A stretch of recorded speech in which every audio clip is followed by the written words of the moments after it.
اگر دنبال یک کتابی هستی که امید به زندگی رو در تا افزایش میده و تکون دهنده است و تا آخرش ندونی چی میشه، اون کتاب همینجاست.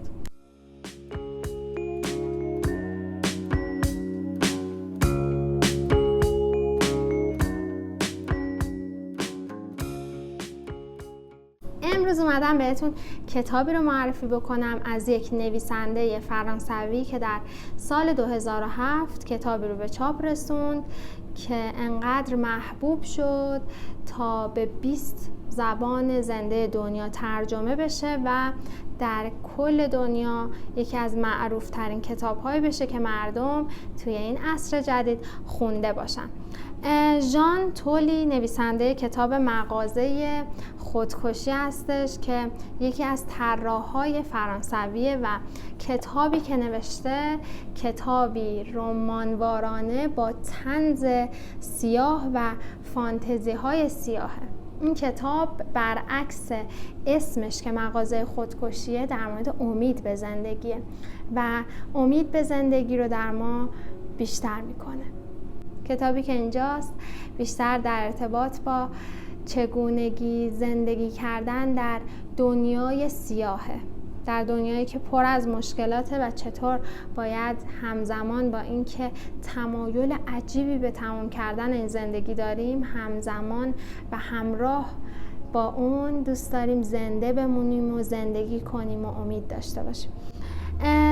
اسمش مغازه خودکشیه و نشون دهنده اینه که داریم راجع به چیزی به اسم خودکشی صحبت میکنیم. بله، کتابی که اینجاست در ارتباط با خانواده‌ایه که مغازه‌ای دارن، خانواده بسیار ناامید که مغازه‌ای دارن به اسم مغازه خودکشی و توی این مغازه ابزار و تسلیحات و وسایلی رو میفروشن که مردمی که حالا دیگه تمایلی به ادامه زندگی ندارن اونها رو میخرن و برای خودکشی خودشون آماده میکنن. پسر کوچیک این خانواده اما تفکرش با پدر و مادر و خواهر و برادرش فرق میکنه. اون یه ذره به زندگی امیدوارتره و خوشروتره و به زندگی لبخند میزنه و تلاش میکنه افرادی که تمایل به خودکشی دارن و پاشون رو توی اون مغازه میذارن و پشیمون و نظرشون رو برگردونه. آلن تواچ شخصیت اصلی این داستانه که به شدت تلاش میکنه برای این داستان و در آخر هم اتفاقی میفته که خیلی بی‌نظیره. برای اینکه بیشتر آشنا بشین با این کتاب و ببینید آیا با سلایقتون جوره و میتونید تهیه‌اش بکنید و بخونیدش، من براتون متن پشت جلد این داستان رو میخونم تا یکم بیشتر باهاش آشنا بشین. آلن: چند بار باید بهت بگم ما به مشتریامون نمیگیم دوباره میبینمتون، ما میگیم خداحافظ، چون قرار نیست دیگه اونا رو ببینیم هیچ وقت. کی قراره این رو تو مغزت فرو کنی؟ لوکریس تواچ وسط مغازه ایستاده بود.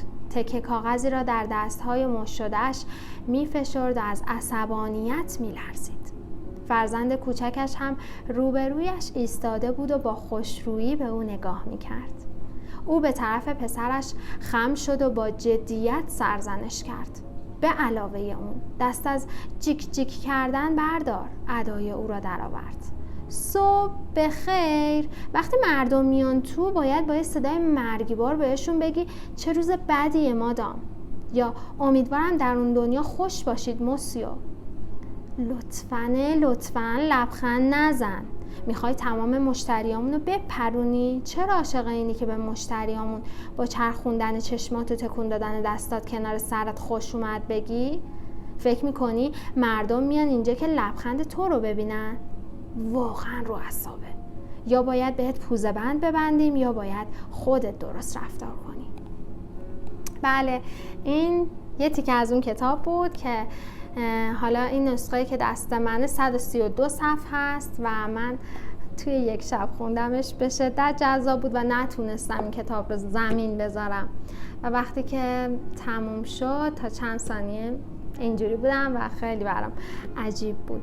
داستانش خیلی کوبنده است و خیلی کشش زیادی داره. اگر که دوستش داشتین و احساس کردین که میتونید باهاش ارتباط برقرار بکنید، برای خریدش اصلاً تعلل نکنید و سریعتر تهیهش بکنید و کیفش رو ببرید.